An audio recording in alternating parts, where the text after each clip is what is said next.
Elhamdülillahi Rabbil alemin. Vel akibeti lil muttaqin. Vessalatu vesselamu ala Resulillah. Subhaneke la ilme lena illa ma allamtena inneke entel alimul hakim. Allahümme salli ala Muhammedin ve ala ali Muhammed. Bismillahirrahmanirrahim. Allah Taala'ga maqtoolor bolsun. Peygamberimiz sallallahu aleyhi ve sellem'ga Allah'tın salamı, tınçtığı, berekesi olsun. Allah Taala insandı bul dünyöge jaratıp, аны жөн гана кабарсыз, эч кандай милдетсиз таштап койгон жок. Балким Аллах Таала ал инсанды жаратып, белгилүү бир милдеттерди жүктөдү. Ошол нерсени инсан түшүнүүсү үчүн биз бүгүн темабызды адамзат кандай максат үчүн жаратылган деген тема койдук. Адамзат кандай максат үчүн жаратылган? Аллах Таала бул ааламды жөндөн жөн эле эч бир максатсыз, эч бир пайдасыз, эч бир өлчөм ченемсиз эле жаратып койгон жок. Балким Аллах Таала бул асманды, анын ичиндеги толгон токой нерселерди, бул жерди жана анда жашап жаткан бардык нерселерди өзүнүн даанышмандуулугу менен, хаким болгон, даанышман болгон зат өзүнүн даанышмандуулугу менен жаратты. Инсан ойлошу мүмкүн, мен эч кандай максатсыз жаралгам деп. Бирок акыйкатында андай эмес. Аллах Таала ушул нерсени четке кагып ушундай деп айтат. Афа хасибтум аннама халакнакум абасан ва аннакум илейна ла туржаун.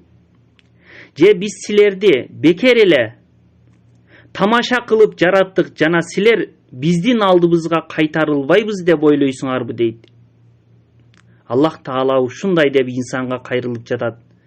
Же биз силерди бекер эле жараттык, тамаша кылып, силерге бул дүйнөдө эч бир милдет жүктөбөй турган жана акыретте эч кандай бир эсеп кысап кылбай турган абалда жараттык.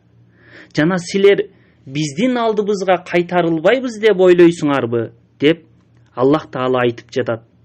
Аллах Таала жөн эле, бекер эле, эч кандай бир максатсыз, эч кандай бир келечексиз нерсени жөн эле жаратып койгон жок.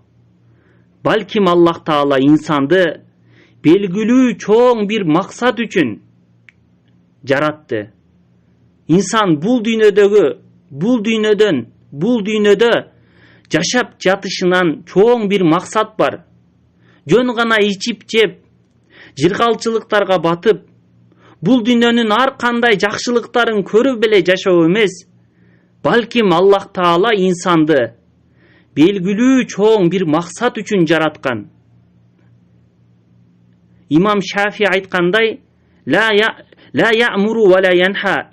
Аллах Таала инсанды бул дүйнөгө эч кандай бир нерсеге жүктөбөй турган, милдет кылбастан, же болбосо эч бир нерседен кайтарууну кылбастан эле жараткан жок дейт. Инсан бул дүйнөгө жаралуудан максаты Аллах Таала ал адамга белгилүү бир милдеттерди жүктөгөн жана белгилүү бир кайтаруулардан кайтарган. Аллах Таала белгилүү бир эрежени коюп койгон. Инсан мына ошол нерсе үчүн бул дүйнөгө жаратылган. Эгер инсан ал нерсени четке какса дагы, бирок акыйкатында Аллах Таала өзүнүн сөзүндө баяндагандай, Аллах Таала инсанды белгилүү бир максатта жараткан. Ошол жөнүндө Аллах Таала Кур'ан-ы Каримде ушундай деп айтат. Ва ма халактул джинна вал инса илля ли'абудун. Мен жин жана адамзатты жалгыз өзүмө ибадат кылуулары үчүн гана жараттым дейт. Мен жин жана инсанды бир гана өзүмө ибадат кылуулары үчүн гана жараттым дейт. Инсандын жаралуудан максаты бир гана Аллахка жалгыз ибадат кылуу.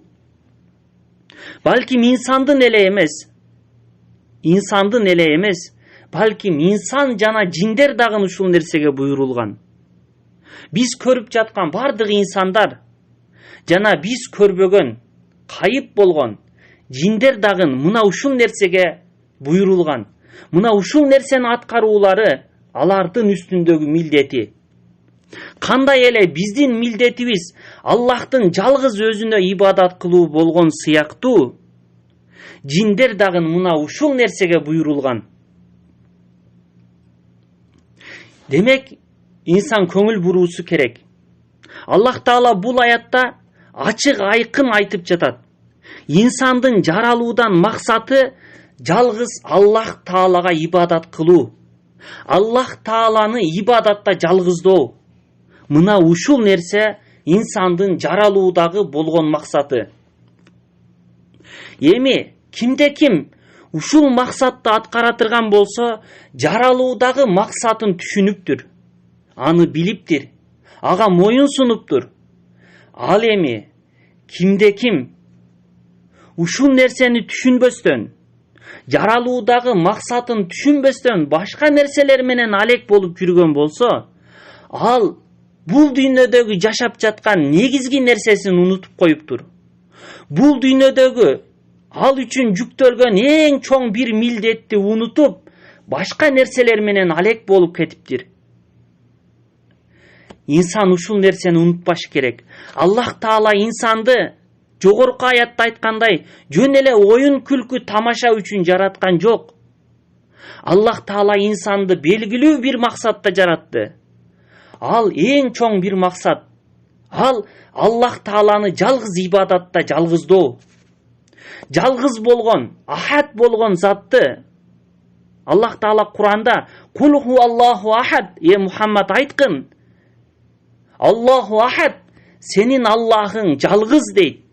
Биздин жалгыз болгон Раббибиз, биздин сыйынуучубуз, бизге ырыскы берүүчү зат, асман менен жерди жараткан зат, жана бардык нерселерди башкарып турган зат, биз менен сиздин падишаңыз Аллах Таала сиз менен бизди жалгыз өзүнө ибадат кылуусу үчүн гана жаратты.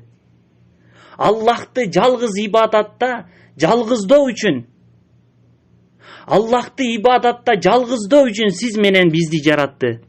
Мына ушул нерсени ким унутуп койсо, ким ушул нерсени аткарбай жаткан болсо, дүйнөгө келген негизги максатын унутуп коюптур. Негизги максатын, негизги милдетин аткарбай жатыптыр. Ошон үчүн бардыгыбыз түшүнүшүбүз керек. Аллах Таала өзү каалагандай биз Аллах Таалага ибадат кылышыбыз керек. Жана пайгамбарыбыз көргөзгөндөй биз Аллах Таалага кантип ибадат кылабыз? Аллах Тааланы кантип ибадатта жалгыздайбыз? Аллах Таала каалагандай. Аллах Таала бизге кандай көргөзгөн болсо, Аллах Таала бизге кандай буйрган болсо, Аллах Таала кандай бизге милдет кылган болсо, биз дал ошондой Аллах Тааланы ибадатта жалгыздайбыз. Жалгыз Аллах Таалага ибадат кылабыз. Экинчи бир бөлүгү пайгамбарыбыз саллаллаху алейхи ва саллам көргөзгөндөй. Пайгамбарыбыз кандай көргөзгөн болсо, биз дал ошондой Аллах Таалага ибадат кылабыз. Пайгамбарыбыз саллаллаху алейхи ва саллам кандай бизге жолду көргөзгөн болсо, биз дал ошол жолдон жүрүп Аллах Таалага ибадат кылабыз. Себеби Аллах Таала Куранда айткандай, "Атиуллаха ва атиур расул", Аллахка баш ийгиле, пайгамбарга баш ийгиле дейт. Ким Аллах Таалага баш ийген болсо, жана пайгамбарга баш ийген болсо, бул дүйнөдө ал эң чоң бир жеңишке жетишет. Жана акыретте бактылуу жашайт. Жана ким пайгамбарга баш ийген болсо, ал Аллах Таалага баш ийген болуп саналат. Себеби бул диндин булагы Аллах Таала. Аллах Таала бул динди сиз менен бизге жиберди. Жана пайгамбарды жиберди. Эмне үчүн? Ал Аллахтын динин баяндап берүү үчүн. Жана инсандар ошол пайгамбарды ээрчип, Аллах Тааланын дининде бекем болуусу үчүн Аллах Таала пайгамбарларды жиберди. Жана бизге акыйкат менен акыйкатсыздыкты, туура менен катаны, ак менен караны баяндап берүү үчүн пайгамбарларды жиберди. Биз Аллах Таалага канчалык туура ибадат кылууну кааласак, анда пайгамбарга ошончолук жакшы ээрчишибиз керек. Ким пайгамбарга жакшы ээрчий турган болсо, Аллах Таалага туура ибадат кылган болуп саналат. Жана Аллахка туура моюн сунган болуп саналат. Жана бул дүйнөдөгү максатын аткарып жаткан инсан болуп саналат. Ошон үчүн биздин бул дүйнөдөгү эң чоң вазифабыз, милдетибиз Аллахты ибадатта жалгыздоо.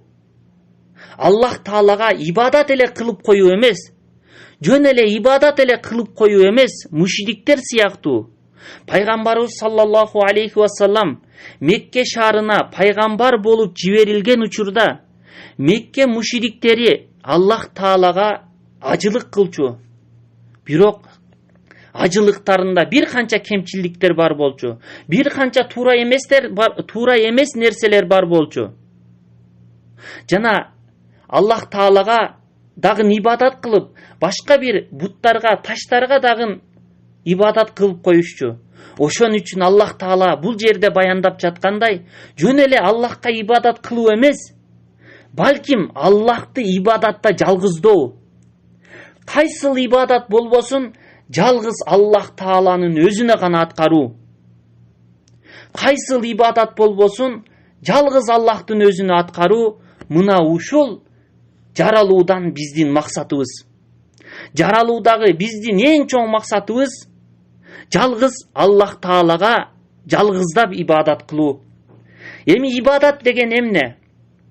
Ибадат деген жалпылап айтканда, жалпы Аллах Таала жакшы көргөн жана ыраазы болгон сөздөр жана ички жана сырткы сөздөр жана амалдар. Жалпы Аллах Таала жакшы көргөн, ыраазы болгон ички жана сырткы сөздөр жана амалдар. Баяндап өтсөк, Аллах Таала жакшы көргөн жана ыраазы болгон. Аллахтын жакшы көргөндүгү жана ыраазы болгондугун биз кайдан билебиз?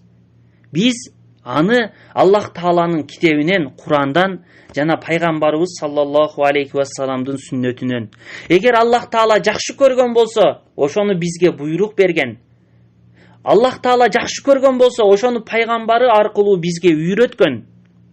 Биз ошол нерселерди аткаруу менен Аллах Таала ушул нерселерди жакшы көргөндүгүн биз ачык айкын биле алабыз. Жана ички жана сырткы сөздөр жана амалдар. Сырткы сөздөргө Аллаху акбар, субханаллах, алхамдулиллах, ла илаха иллаллах, ушундай сөздөр сырткы сөздөр. Жана ички амалдар бар.